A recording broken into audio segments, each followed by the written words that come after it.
Hello guys, welcome back to another video. ये एक quick video होगा जिसमें हम लोग एक कॉमन दो तीन कॉमन फ्रॉड्स के बारे में बात करेंगे। ठीक है। तो सबसे पहला फ्रॉड है वीज़ा स्कैम जो होता है। ठीक है। तो यहाँ क्या करते हैं कंसल्टेंसी वाले इंडिया में, है ना, कि स्टूडेंट्स को बोलते हैं कि हाँ ठीक है आपका वीज़ा लग गया है, पर वो एक्चुअल में स्टूडेंट वीज़ा नहीं होता, वो ट्रैवल वीज़ा होता है। वो आपको ट्रैवल वीज़ा पे आपकी पर्टिकुलर यूनिवर्सिटी में भेज देंगे। फिर जब आप यूनिवर्सिटी में आएंगे तो आपकी यूनिवर्सिटी वाली आपको बोलेगी कि ये तो ट्रैवल वीज़ा है भाई, स्टूडेंट वीज़ा कहाँ है। तो वो फिर आपको बोलेंगे कि आप वापस जाओ इंडिया, बॉर्डर क्रॉस करो, ठीक है, वहाँ से स्टूडेंट वीज़ा 3 महीने का बना के आओ, उसके बाद वापस से एंटर करो रशिया में, ठीक है, और उसके बाद वापस से 1 साल का स्टूडेंट वीज़ा लगवाओ 3 महीने के बाद।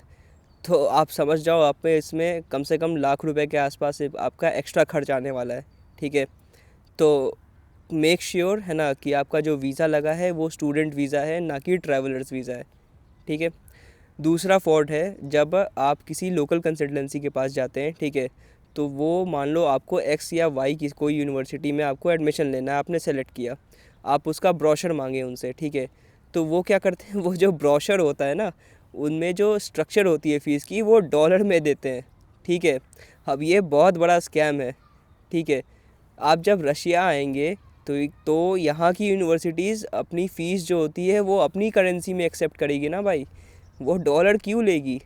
पर वो क्या करते हैं इंडियंस कॉन्ट्रैक्टर जो होते हैं कि आपको डॉलर में दिखाएंगे, ठीक है, वो आपसे डॉलर ले लेंगे।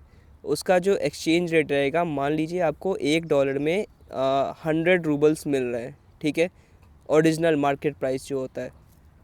वो क्या करेंगे, आपको जब आप पहुंच जाएंगे रशिया, आपका जो बच्चा है वो पहुंच जाएगा रशिया, ठीक है, तो आपको देंगे वो 75 रूबल्स या मैक्स टू मैक्स 80 रूबल्स आपको दे देंगे। बीच के जो 20 रूबल्स है वो $1 से वो अपनी जेब में रखेंगे।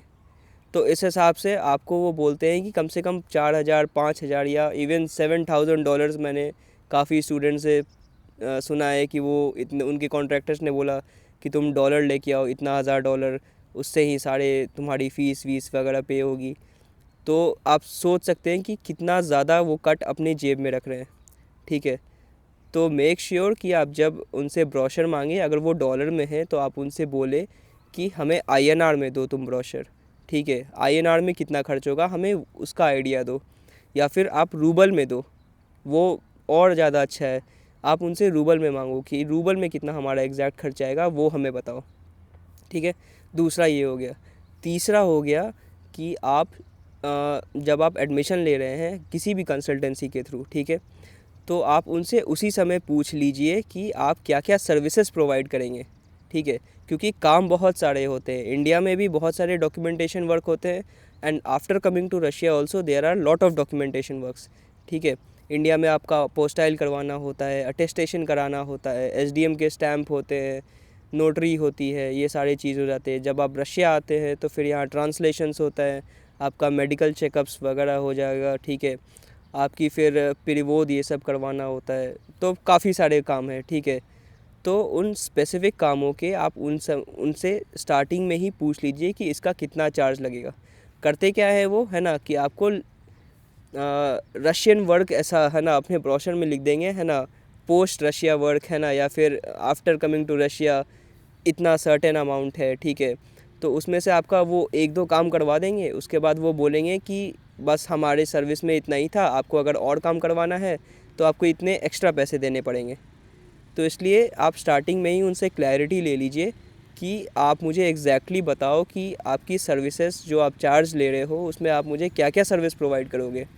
ठीक है। ये बहुत इम्पॉर्टेंट है कि आप स्टार्टिंग से ही क्लैरिटी मेंटेन करके रखिए। That's it for today, see you next time, this विदान्या।